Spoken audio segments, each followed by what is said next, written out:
মাঝে মাঝে হুট করেই খুব চেনা কোনো স্বাদ পেতে ইচ্ছে করে।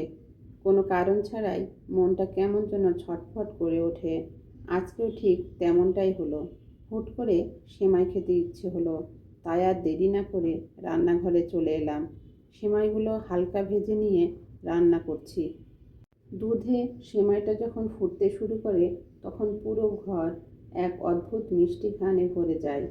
এই ঘ্রাণটা পেলেই কেমন যেন শৈশবের দিনগুলোতে ফিরে যেতে ইচ্ছে করে।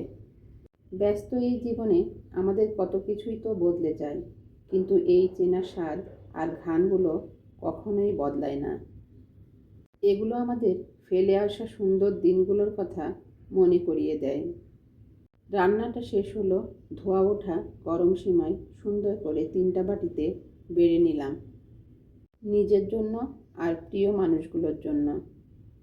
এই এক বাটি সুখের স্বাদ আসলেই অতুলনীয়।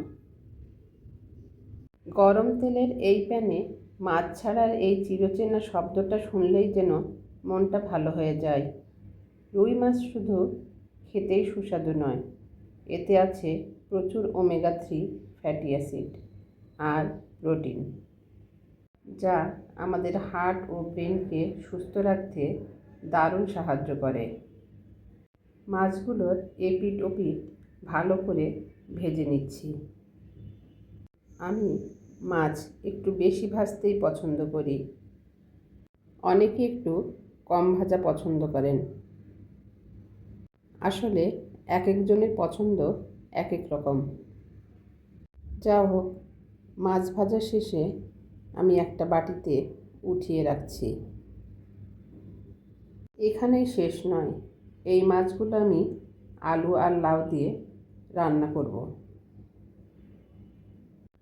মাছ ভাজার তেলেই এখন ছেড়ে দিলাম পেঁয়াজ কুচি। এদিকে আমার পাশের চুলায় ভাতটাও হচ্ছে। এখন কেটে রাখা আলু আর লাউ দিয়ে দিয়েছি, ভালোভাবে ভেজে নিচ্ছি। দিয়েছি পরিমাণ মতো লবণ, হলুদ আর মরিচের গুঁড়া। এ পর্যায়ে দিয়েছি জিরা গুঁড়া। সামান্য পানি দিয়ে ভালোভাবে কষিয়ে নিয়েছি। কথার ফাঁকে আমি বাটা মশলা দিতেই ভুলে গেছি। এ পর্যায়ে বাটা মশলাটাও দিয়ে দিচ্ছি। এখন সব কিছু ভালোভাবে কষিয়ে নেব। কাজের চাপে আমাদের মাঝে মাঝেই কিন্তু এমন ভুল হয়, এতে তেমন কোনো সমস্যা নেই। রান্নাতে যদি যত্ন থাকে তাহলে সেটা খেতে ভালোই হয়।